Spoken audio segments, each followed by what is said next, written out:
রমাদানুল মুবারক চলছে।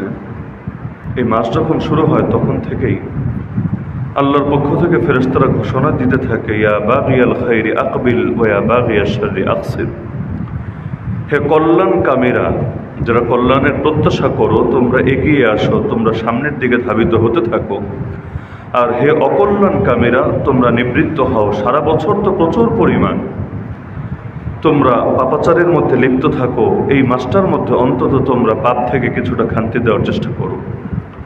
তো রমাদানুল মুবারক কেউ যদি আসলেই তাকওয়া হাসিল করতে চায়, নিজের জীবনকে গড়তে চায়, তার জন্য ভালো হওয়ার প্রচুর সুযোগ রব্বুল আলামিন এই মাসের মধ্যে রেখে দিয়েছেন। মাস শুরু হতে দেরি, কিন্তু জিন শয়তানদেরকে বন্দী করতে দেরি না। মাস শুরু হতে দেরি, আল্লাহর পক্ষ থেকে নাজাত সব কিছু নাজিল হতে দেরি না। এই যে সকল মাধ্যমগুলোতে আল্লাহ তাআলা ভালো হওয়ার এক অফুরন্ত সুযোগ রেখে দিলেন, এরপরও যারা ভালো হতে পারে না, যাদের অতীতের সমস্ত পাপগুলো মাফ হয় না, তাদের জন্য আল্লাহ রসুলের বদদোয়া আছে, জিবরিল আমিনের বদদোয়া আছে। আল্লাহ রসুল সাল্লাল্লাহু আলাইহি ওয়াসাল্লাম ওই ব্যক্তিকে বদদোয়া দিয়েছেন যে ব্যক্তি আদরাকা রমাদান ফানসালাখা মিনহু লাম ইগফার লাহু। রমাজান পেয়েছে, আবার রমাজান চলেও গেছে, কিন্তু আল্লাহর বান্দার অতীতের পাপগুলো মাফ হয় নাই, এখনো অতীতের পাপগুলো বাকি রয়ে গেছে। আর আল্লাহর কাছে কেউ তওবা করলে, প্রকৃত তওবা যদি হয়, আল্লাহ তার তওবা কবুল করবেনই করবেন, এটা আল্লাহর ওয়াদা। কেউ আল্লাহর কাছে চাইবে এবং চাওয়ার সব শর্ত পুরো করবে, কিন্তু আল্লাহ তাআলা তার প্রতি কোনো শত্রুতা বশত, বিদ্বেষ বশত তার চাওয়া পূর্ণ করবেন না, এটা কোশ্চিনকালেও হবে না। কোরআনে আল্লাহ নিজেই বলেন, উদউনি আস্তাজিব লাকুম। বান্দা তোমরা আমাকে ডাকো, আমি তোমাদের ডাকে অবশ্যই সাড়া দেবই দেব। ওয়াতুবু ইলাল্লাহি জামিআন আইয়ুহাল মুমিনুন লাআল্লাকুম তুফলিহুন। হে মুমিনরা, তোমরা সকলেই আল্লাহর কাছে তওবা করো, সকলেই আল্লাহর কাছে ফিরে আসো, যাতে করে কামিয়াব হতে পারো। যেই ব্যক্তি পাপের মধ্যে আছে সে পাপ ছেড়ে ফিরে আসবে, যার পাপ নাই তারও যে গাফলতি আছে, অলসতা আছে, উদাসীনতা আছে, এগুলো ছেড়ে ফিরে আসবে। এজন্য আল্লাহ সমস্ত মুমিনদেরকে বলছেন, সকল মুমিনরাই নির্বিশেষে তওবা করো আল্লাহর কাছে। এজন্য আল্লাহ রাসূলও তওবা করতেন আল্লাহর কাছে প্রতিদিন অন্তত 100 বার, যদিও তার কোনো পাপ নাই, পাপ হওয়ার সুযোগও নাই, মাসুম নবী, কিন্তু এরপরও নিজের ব্যাপারে বলেন, ওয়াল্লাহি ইন্নী লা আতুবু ইলাল্লাহি ওয়া আস্তাগফিরুহু ফিল ইয়াউমি মিআতা মাররা। আল্লাহর কসম, আমি আল্লাহর কাছে তওবা করি এবং তার কাছে ক্ষমা প্রার্থনা করি দিনের মধ্যে অন্তত 100 বার। তো এই যে রমাদানুল মুবারক বড় একটা অংশ দেখতে দেখতে চলে গেল, বাকি দিনগুলো চলে যাবে। প্রত্যেকের প্রতিটা দিন এই হিসাবটা মেলানো দরকার যে আমার এই মাস পেয়ে কি করা দরকার ছিল আর কি করতে পেরেছি। সাহাবায়ে কেরাম এই মাস পেয়ে কতটুকু এগোতে পারতেন আর আমরা কতটুকু এগোতে পেরেছি, প্রত্যেকের এই হিসাবটা মেলানো দরকার। হিসাব মিলিয়ে বিগত দিনগুলোতে কি গাফলতি রয়েছে এটাও বের করা দরকার, আর আগামী দিনগুলোতে কিভাবে এই গাফলতিগুলো কাটিয়ে সবচাইতে বেশি থেকে বেশি এই মাসের ফায়দা অর্জন করা যায় সেটাও ফিকির করা দরকার। তবে একটা দুঃখজনক বাস্তবতা হলো, রমজান আসলে জিন শয়তান তো বন্দী হয়, যারা দুষ্ট, যারা অবাধ্য, এদেরকে তো বন্দী করা হয়েছে, তো মানব জাতির গুলোকে তো আর বন্দী করা হয় নাই, এগুলো খোলা আছে। সবচাইতে বেশি লক্ষ্য করা যাচ্ছে সম্ভবত এই রমজানেই এমন একটা দিন নাই যেদিন কোনো না কোনো জাতীয় ইস্যু লেগে নাই। বিশেষ করে যারা সংবাদপত্রে নজর রাখে, মিডিয়াতে নজর রাখে, প্রতিটা দিন বলতে গেলে কেটে যাচ্ছে আজকে এই ইস্যু, কালকে ওই ইস্যু, পরশু এই ইস্যু। খেয়াল করলে দেখা যাবে হ্যাঁ, ইস্যুগুলোর গুরুত্ব আছে, এগুলো নিয়ে আলোচনা পর্যালোচনার প্রয়োজন আছে, তবে বহুত ইস্যুর ভিড়ে রমজানের যে একটা আত্মা থাকা দরকার ছিল, এর যে আলাদা একটা গুরুত্ব মুসলমানের দিলে থাকা দরকার ছিল, এটা অধিকাংশ ক্ষেত্রেই হারিয়ে গেছে। আপনি ধর্ষণ নিয়ে আন্দোলন করবেন নাকি রমজানের প্রতিটা মুহূর্ত কাজে লাগানোর চেষ্টা করবেন? আপনি কি জাতীয় ইস্যুগুলো নিয়ে কথা বলবেন নাকি রমজানের প্রতিটা মুহূর্তকে কাজে লাগানোর চেষ্টা করবেন? তো কোনোটাই যে হেলায় ফেলায় কাটিয়ে দেওয়ার মতো বিষয় এমন না। হ্যাঁ, ইস্যুগুলো নিয়েও প্রতিবাদের দরকার আছে, কোনো সন্দেহ নাই। আবার রমজানের প্রতিটা মুহূর্ত গুরুত্বপূর্ণ, হারিয়ে গেলে পাওয়া যাবে না, কোনো সন্দেহ নাই। তো দেখা যায় বহুত আলাপের ভিড়ে রমজান যে চলছে এটাই মাঝে মাঝে আমাদের অন্তর থেকে যায় হারিয়ে, এমনকি বিভিন্ন ঝামেলায় পড়ে কখনো রোজায় ছুটে যায়, অথবা রোজা নামকেও আসতে হয় কিন্তু রোজা রোহানিয়াত থাকে না, কখনো তারাবি ছুটে যায়, অথবা তারাবি এমনভাবে হয় কোন দিকে যে কোন রাগাত হচ্ছে, কি হচ্ছে না হচ্ছে মাথায় কাজ করে না। এভাবে খেয়াল করলে দেখা যাবে একসময় মাসটা শেষ হবে, ইস্যুর পর ইস্যু ঠিকই লেগে থাকবে, কিন্তু আগামীতে আরেকটা রমজান পাওয়ার সুযোগ হবে কিনা আল্লাহই ভালো জানে। তো এজন্য বহুত কিছু আসবে, বহুত কিছু যাবে, কিন্তু রমজানের প্রতিটা মুহূর্তকে কাজে লাগানোর ব্যাপারে সবচাইতে বেশি গুরুত্ব দিতে হবে। হ্যাঁ, আমি এটা বলছি না যে রমজানের কাজ খালি রোজা রাখা, খালি তারাবি পড়া, দ্বিতীয় কোনো কাজ নাই। এই রমজানে তো সেই রমজান যে রমজানে আল্লাহ রাসূল বদরে জিহাদ পর্যন্ত করেছেন, যেই জিহাদকে বলা হয়েছে ইয়ৌমুল ফুরকান, হক আর বাতিলের মধ্যে পার্থক্যকারী দিবস ছিল সেই দিন, যেই দিন এসে হককে শক্তিশালী করেছে এবং বাতিলের মেরুদণ্ডই ভেঙে দিয়েছে, তাদের মূল শিকড়কেই উপড়ে ফেলেছে। কারণ ইসলামের যে জিহাদগুলো হয়, জিহাদ এজন্য হয় না যে দুনিয়া কাফের শূন্য করে ফেলবে, সারা দুনিয়াতে খালি মুসলমানই থাকবে আর কোনো অমুসলিম থাকবে না, এজন্য ইসলামের জিহাদ হয় না। বরং ইসলামের জিহাদ হয় কেন? কোরআনে আল্লাহ দুটো উদ্দেশ্য বলেছেন, হাত্তা লা তাকুনা ফিতনা। এক নম্বর উদ্দেশ্য হলো ফিতনা নির্মূল হবে। এই ফিতনা আবার কোন ফিতনা? এই ফিতনা মানে হলো এমন কুফর, যেই কুফর ইসলামের উপর আধিপত্য চালাতে চায়, এমন কুফর যেই কুফর ফু দিয়ে ইসলামের নূরকে নিভিয়ে দিতে চায়। ইসলামী জিহাদের এক নম্বর লক্ষ্যই হলো এমন কুফরকে নির্মূল করা হবে। অর্থাৎ দুনিয়াতে কুফর থাকতে পারে, কিন্তু কুফর ইসলামের উপর দাপট দেখাবে, আল্লাহর জমিন থেকে আল্লাহর দ্বীনকে নিশ্চিহ্ন করার চেষ্টা চালাবে, এই সুযোগ দেওয়া হবে না, বরঞ্চ এটাকে যে কোনোভাবেই দমন করা হবে। এজন্য আল্লাহ কোরআনে বলেন, ফাকাতিলু আইম্মাতাল কুফর, কুফরের নেতৃত্ব যারা দেয় তাদের বিরুদ্ধে তোমরা লড়াই করো। আল্লাহ এটা বলেন নাই যে সাধারণ কাফেরের বিরুদ্ধে লড়াই করো, এটা বলতে পারতেন, কিন্তু আল্লাহ বলেন কুফরের নেতৃত্ব যারা দেয় তাদের বিরুদ্ধে লড়াই করো। কেন? কারণ নেতৃত্ব যারা দেয় ওরা যদি দমে যায়, ওদের অধীনে যারা আছে ওরা এমনি দমে যাবে। এই যে 5ই আগস্ট আসতে দেরি, কত মানুষের জীবন পরিবর্তন হতে দেরি না। 16 বছর করলো এক দলের চাটাচাটি, এখন চাটাচাটি বাদ দিয়ে অন্য আরেক দলের পরিচয় ধারণ করতে শুরু করেছে, অথবা সব দলাদলি বাদ দিয়ে একেবারে পীরে কামেল জামানার গাউস কুতুব সাজার চেষ্টায় বসে আছে। কেন? কারণ শিকড় যদি না থাকে ডালপালা আর শক্তি পায় না, ডালপালা ধীরে ধীরে এমনি নিস্তেজ হতে থাকে, দুর্বল হতে থাকে। তো কুফরের কিছু শিকড় থাকে, কিছু লিডার থাকে। সাপের মাথা যতক্ষণ বাকি থাকবে, যতই লেজে আঘাত পড়ুক, মাঝে আঘাত পড়ুক, কাজের কাজ কিছুই হবে না, উল্টো যে কোনো সময় আপনাকে ছোবল মেরে আপনার জানে কেড়ে নিতে পারে। সুতরাং সাপ থেকে নিজেকে রক্ষা করতে চাইলে আর মাথায় আঘাত করতে হবে। মাথার যদি দফা রফা হয়ে যায়, বাকি লেজ থাকুক, পেট থাকুক, সব থাকুক, সমস্যার কিছু নাই, এগুলো ধীরে ধীরে এমনি নিস্তেজ হবে। মক্কার কেউ যে দিন বুঝে নাই, কেউ যে হেদায়েত বোঝে নাই, বিষয়টা এমন না। ফেরাউনের সমাজের একটা মানুষও মুসা আলাইহিস সালামের দাওয়াতে প্রভাবিত হয় নাই, বিষয়টা এমন না। কিন্তু ওই যে আবু জাহাল, আবু লাহাবরা, আবার ওই জামানায় ফেরাউনরা, হামানরা, কারুনরা, এরা এমনভাবে আধিপত্য কায়েম করে রাখতো যে অন্যরা চাইলেও হেদায়েতের পথে আসতে পারতো না, আসলে হয়তো জানেই বাঁচত না, অথবা এমন চাপে পড়ে যেত সমাজের মধ্যে ঠিকভাবে টিকতেই পারতো না। এজন্য কোরআনের বাস্তবতা সামনে রাখলেও বোঝা যায় এই ফেরাউন নবী মুসা আলাইহিস সালাম জন্মের আগে তার ব্যাপারে মৃত্যুদণ্ডের রায় দিয়ে রেখেছে, কোনো প্রকার জবাবদিহিতা ছাড়া। এটার কোনো ব্যাখ্যাও সে দেয় নাই, জনগণের কাছে এটার জন্য জবাবদিহিতাও সে করে নাই। আর যেহেতু মিশরে গণতন্ত্র ছিল না এই সময়, জবাবদিহিতার তার কোনো প্রয়োজনও ছিল না। একনায়ক সে, স্বৈরশাসক সে যা বলবে ব্যাস সেটাই আইন, সেটাই বিধান, সার্বভৌম ক্ষমতা তার। এখানে তার কথার বিরুদ্ধে কথা বললে কল্লাই থাকবে না। এখনও তো দুনিয়াতে যে রাজতান্ত্রিক দেশগুলো আছে, ওগুলোতে গেলে বোঝা যায় যে গণতন্ত্রের বহুত ত্রুটি আছে, বহুত খারাপই আছে, কোনো সন্দেহ নাই।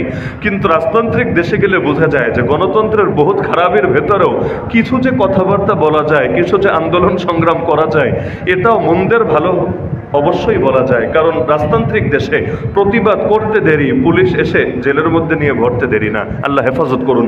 তো এই যে জালেম ফেরাউন নবী মুসার জন্মের আগে তার ব্যাপারে মৃত্যুদণ্ডের রায় দিল, কোনো জবাব দিল না, এটার কোনো ব্যাখ্যা দিল না, দেওয়ার প্রয়োজনও মনে করলো না। কিন্তু একই ফেরাউন নবী মুসা আলাইহিস সালাম নবুয়ত পাওয়ার পরে যখন দাওয়াত শুরু করলেন আর তাকে হত্যা করার জন্য এবার সে অ্যাকশনে যেতে চাইল, তখন ব্যাখ্যা দেওয়া শুরু করলো যে আমি আশঙ্কা করছি তাকে যদি হত্যা না করি সে পৃথিবীর মধ্যে জঙ্গিবাদ ছড়াবে এবং তোমাদের ধর্মের অপব্যাখ্যা দেবে, ধর্মকে পরিবর্তন করে দেবে। ইন্নী আখাফু আন ইউবাদদিলা দীনাকুম আও আন ইউযহিরা ফিল আরদিল ফাসাদ। এই দুইটা ব্যাখ্যা ফেরাউন দিয়েছিল। এক নম্বরে তাকে হত্যা না করলে সে ধর্মকে বিকৃত করে দেবে, ধর্মকে পাল্টে দেবে। আর 2 নম্বর, তাকে যদি আমি হত্যা না করি সে পৃথিবীর মধ্যে নৈরাজ্য, বিশৃঙ্খলা, সন্ত্রাস, জঙ্গিবাদ ছড়াবে।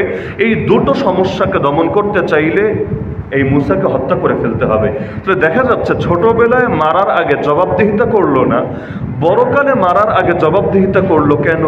বাদশা তো একই বাদশা, আগেও রাজতন্ত্র এখনো রাজতন্ত্র, তাহলে তার নতুন করে ব্যাখ্যা দেওয়ার প্রয়োজন কেন পড়লো? সেরেফ এবং সেরেফ এ কারণে বাচ্চাকালে যখন তাকে হত্যা করবে ওই সময় মানুষ জানতোই না নবী মূসা কি, তার দাওয়াত কি, তার আদর্শ কি, এই আদর্শের ভেতরে শক্তি কি, গুরুত্ব কি, এগুলো কিছুই মানুষ বুঝতো না। তো যার কারণে তখন মারলে দিলে হয়তো কষ্ট লাগতো, কিন্তু মানুষের ভেতরে ক্ষোভ দানা বাঁধতো না, বিপ্লব এবং বিদ্রোহের আগুন জ্বলে উঠতো না। কিন্তু বড় যখন হয়েছে, মানুষ তার দাওয়াত শুনেছে, কম বেশি সবার অন্তরেই কিছু না কিছু প্রভাব পড়েছে। কারণ দুনিয়াতে চুম্বক যেমন লোহা টানে, হক এর চাইতেও বেশি শক্তি দিয়ে মানুষের দিল টানে। হক জিনিসটাই এমন, হককে মারা যায়, হককে পিটানো যায়, হককে গালি দেওয়া যায়, হকের সমালোচনা করা যায়, কিন্তু হকের মধ্যে যে আকর্ষণ আছে এটা কিছুতেই অস্বীকার করা যায় না। জালেমরা আলেমদেরকে নিয়ে জেলে ভরতে পেরেছে, কাউকে লাশ বানাতে পেরেছে, কারো নামে বিভিন্ন মিথ্যা মামলা ঠুকে দিতে পেরেছে, কারো হাতে হাত করা পরাতে পেরেছে, কারো গলায় হয়তো ফাঁসির দড়ি পরাতে পেরেছে, কিন্তু তারা যে হক এবং তাদের দাওয়াতের মধ্যেও যে কোনো ধরনের বাতিল কিছু নাই, এটা তারাও স্বীকার করতে, অন্তত ব্যক্তিগত আলাপে স্বীকার করতে বাধ্য হয়েছে। কারণ হক এমন একটা জিনিস, আকাশে সূর্য যখন ওঠে এর আলো সারা দুনিয়াতে কম বেশি কিছু না কিছু পৌঁছেই থাকে। হকের মধ্যে এমন নূর আছে, আবু জাহাল আবু লাহাবরাও এর বিরোধিতা হয়তো করে, কিন্তু ওরাও পারে না দিল থেকে এর বাস্তবতাকে অস্বীকার করতে। তো নবী মুসা আলাইহিস সালামের বিরুদ্ধে ব্যাখ্যা এজন্যই দিয়েছিল, কারণ সে জানতো তার এলাকার মানুষরা ভেতরে ভেতরে প্রভাবিত হয়ে গেছে। এখন যদি সে বিভিন্ন ব্যাখ্যা ট্যাখ্যা না দেয়, তাহলে মানুষের ভেতরে বিদ্রোহ আর বিপ্লব দানা বাঁধবে। এক সময় যেটা হয়তো এমনভাবে সামনে আসবে যা সে কিছুতেই মোকাবেলা করতে পারবে না। এজন্য হার জামানায় হকের দায়ীদেরকে যখন দমাতে চায়, জালেম বাদশারা বিভিন্ন ট্যাগ, বিভিন্ন অপবাদ তাদের নামে লাগিয়ে দেয়। অপবাদ লাগানোর বড় সুবিধাই এখানে, যদি অপবাদ লাগায় মানুষের আস্থা কমবে এবং তাদেরকে হত্যা করলে হয়তো মানুষ আগের মতো প্রতিক্রিয়া দেখাবে না, বিপ্লব বিদ্রোহ দানা বাঁধবে না। তাহলে আমার নবীকে জাদুঘর বলার দরকার কি? গণক বলার দরকার কি? জ্যোতিষী বলার দরকার কি? যারা বলতো ওরা কি জানতো না যে এটাকে কশ্চিনকালেও জাদু বলা যায় না, গণনা বলা যায় না, জ্যোতিষশাস্ত্র বলা যায় না, কবিতা বলা যায় না? জানতো, ভালো করেই জানতো। অন্য কেউ না জানুক, যারা গালিটা দিত, গালিগুলো যারা রচনা করেছিল খুব ভালো করেই জানতো। তারপরও কেন গালি দিত? যাতে করে মানুষের ভেতর থেকে আস্থা নষ্ট হয়ে যায় এবং মানুষ তাকে হত্যা করলেও বড় ধরনের কোনো প্রতিক্রিয়া না দেখায়। তো রমাজানের মধ্যে আল্লাহ রসুল বদর যুদ্ধ করেছেন কেন? কুফরের আধিপত্য রুখে দিতে হবে, না হলে এই কুফর পৃথিবীর বুকে ইসলামকে রাখবে না, ইসলামকে নিশ্চিহ্ন করার চেষ্টা করবে। তো জিহাদের এক নম্বর লক্ষ্যই হলো কুফরের আধিপত্য খতম করা। এজন্য রসুলের 27টা যুদ্ধ, যে যুদ্ধগুলো নিজে করেছেন, আরো 47টা যুদ্ধ যেগুলোতে বাহিনী পাঠিয়েছেন, সবগুলো হিসাব করেন, এত এত যুদ্ধ মাত্র 10 বছরের মধ্যেই 27টা নিজে, 47টা বাহিনী পাঠিয়ে। কিন্তু এত যুদ্ধে কয়জন কাফের মারা গেছে আপনি হিসাব নিজেই বের করে দেখেন, নিজেই অবাক হবেন যে এত যুদ্ধে এত অল্প কাফের, হাতে গোনা কয়েকজন।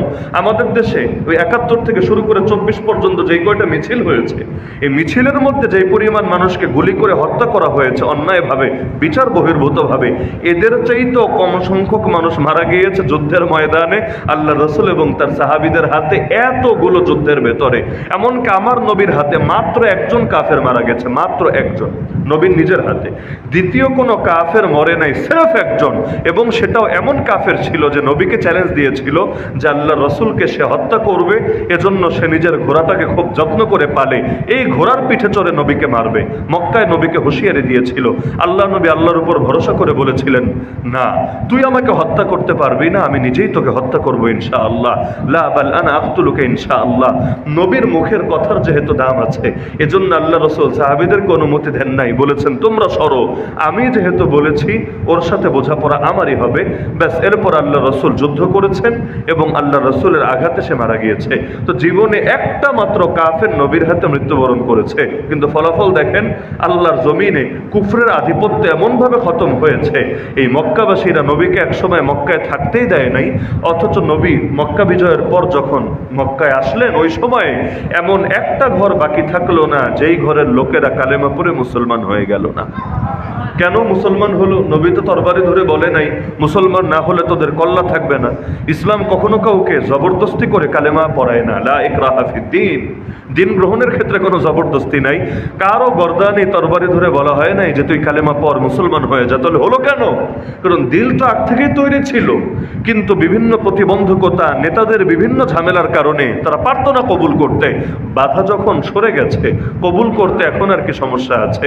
ব্যাস, খুব সহজেই তারা মুসলমান হয়ে গিয়েছে। তো কুফরের আধিপত্য খতম করে এক নম্বর উদ্দেশ্য, ওয়াকুনা দ্বীন কুল্লুহু লিল্লাহ, এবং আল্লাহর জমিনে আল্লাহর দ্বীনকে বিজয়ী করা 2 নম্বর উদ্দেশ্য। ব্যাস, এই 2টা উদ্দেশ্য সামনে রেখে জিহাদ হয়। এজন্য জিহাদের মধ্যে ক্ষয়ক্ষতি তুলনামূলক কম হয়। ইসলামের জিহাদ আর কাফেরদের যুদ্ধের পার্থক্য এখানে। প্রথম বিশ্বযুদ্ধ এবং দ্বিতীয় বিশ্বযুদ্ধে কয় কোটি মানুষ মারা গিয়েছে হিসাব করেন।